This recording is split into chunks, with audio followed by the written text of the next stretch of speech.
Normally when an issue starts and it's not selling right off the bat, like, you know it's bad.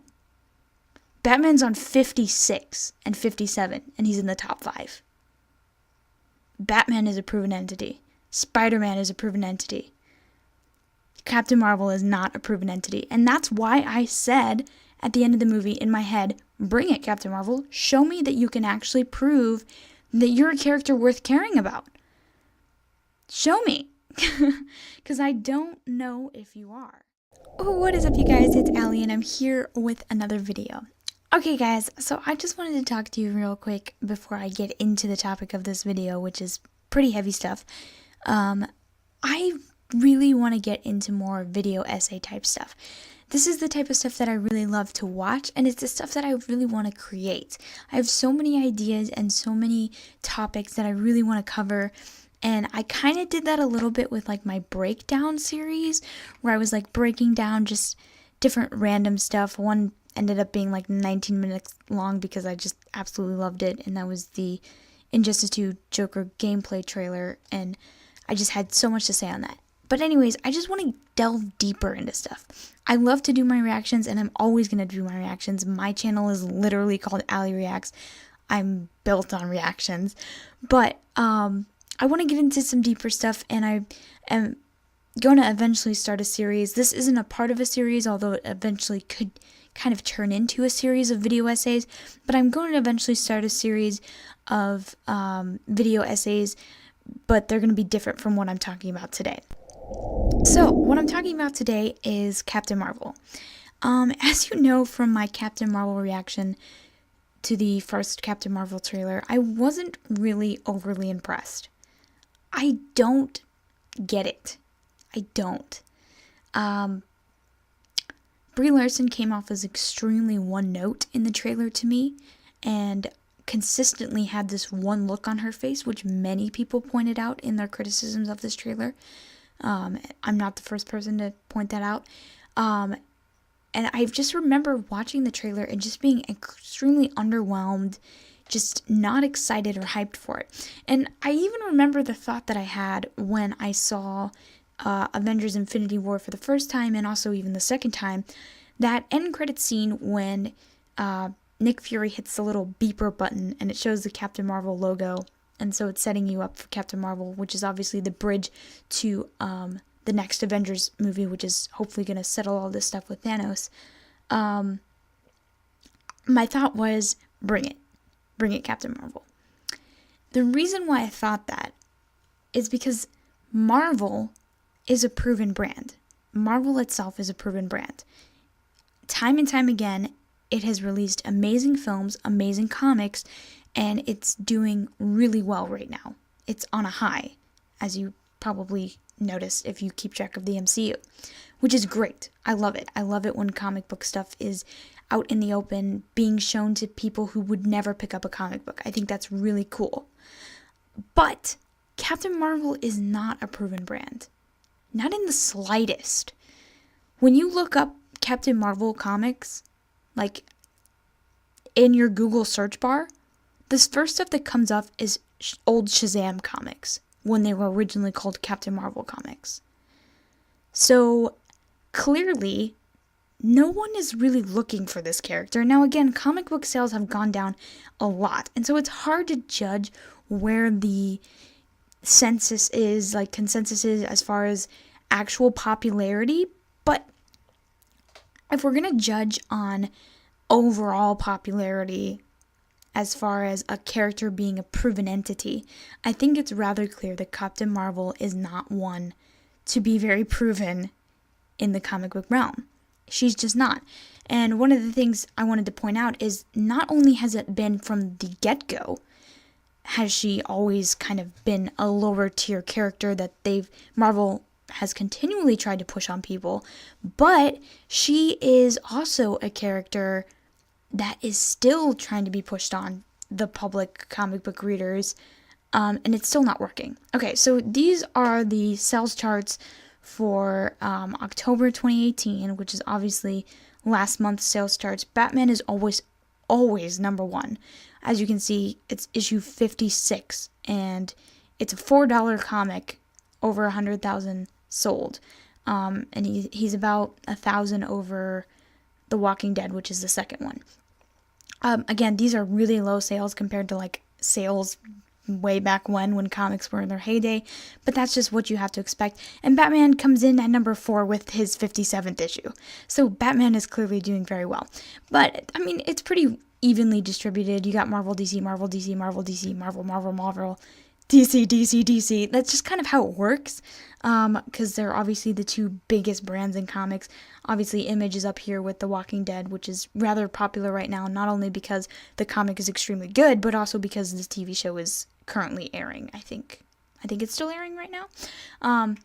But yeah, you have to go all the way down to, I think it is 92 to get to the Captain Marvel comic. Is it 90? Yeah, Life of Captain Marvel. This is also a $4 comic. It sold less than 30,000 copies in October. That's horrible.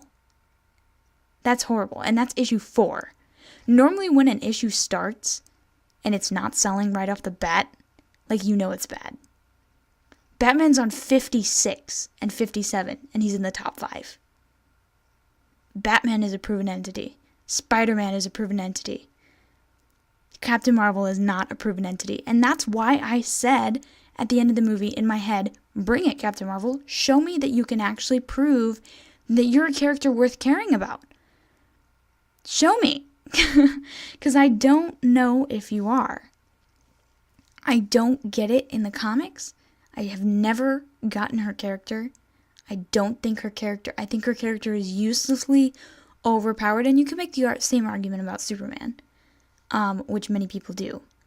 But there are things about Superman's character and his character arc that I really enjoy. And that continues to happen in the comics and also in the movies.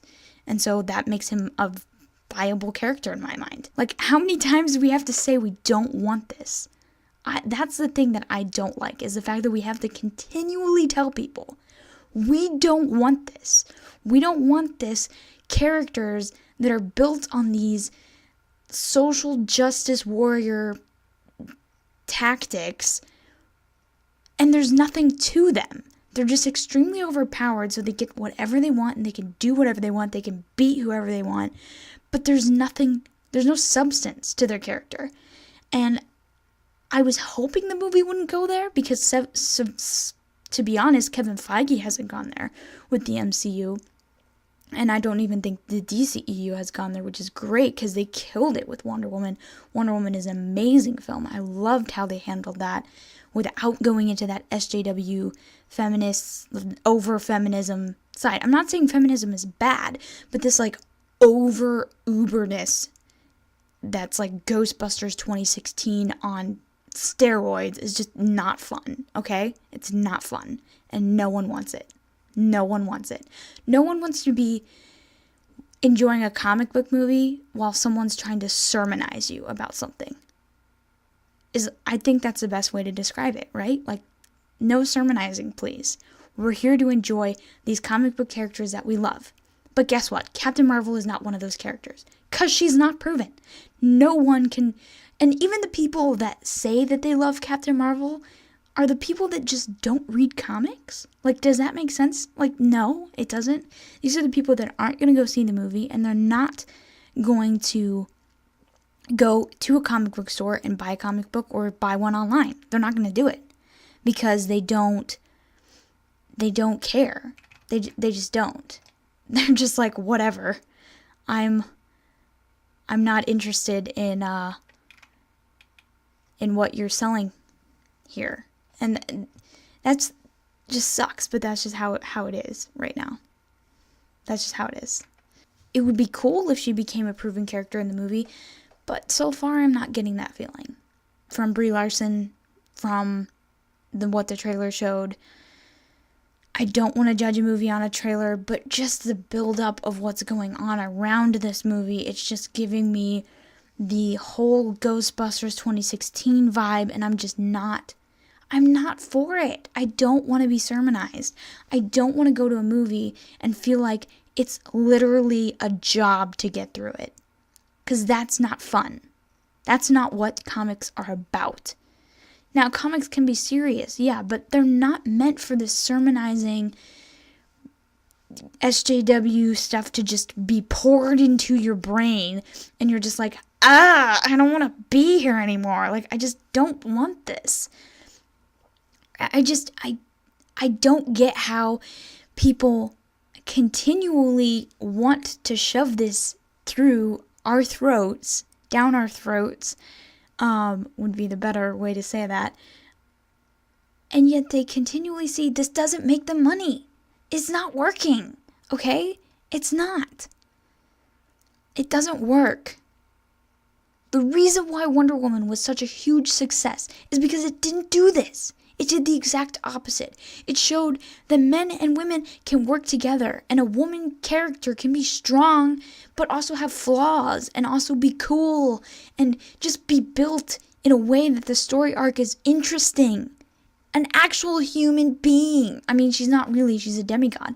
But, something that we can relate to. People have problems, okay? We're not perfect. We're so far from perfect. And we can't just get whatever we want and do whatever we want. And everything around us falls into place and it all makes sense. And we're the most powerful person in the world that just does whatever the crap they want. Like, that's not realistic. And that's the last thing you should be asking comic books to be, is realistic. But in the end, characters need to be relatable. And even if they are playing with powers and all sorts of stuff that isn't realistic, the character still in the end needs to be relatable. And they need to be proven. I'm just going to hit that one more time.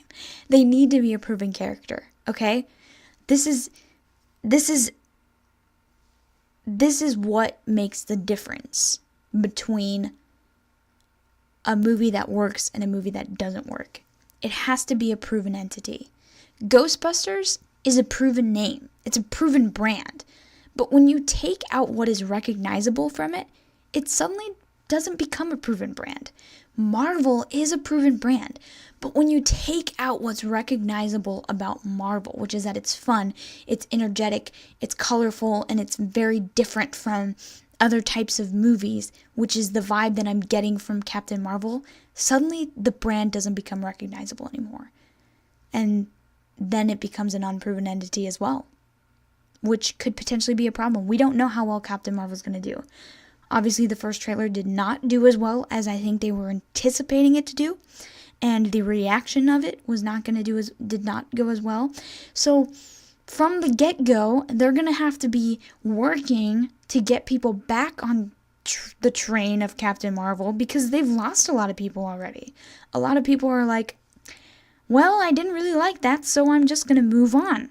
And I don't blame them, because no one wants to be sermonized to. I don't know how many times we're going to have to say this until Hollywood finally gets it. But this is just the battle that we're in right now. And I know that sucks, but that's just the battle we're in. And that's just what we have to deal with. But you guys can let me know your thoughts on this whole Captain Marvel thing that's going on right now. You can let me know down in the comments down below. I'm obviously going to continue reacting to the trailers for you guys and continue giving you my thoughts, and probably will see the film to give you a review on that. But so far, I am not very hopeful. And I think that's the best way you can do, is just set your expectations low. That way you are just not let down.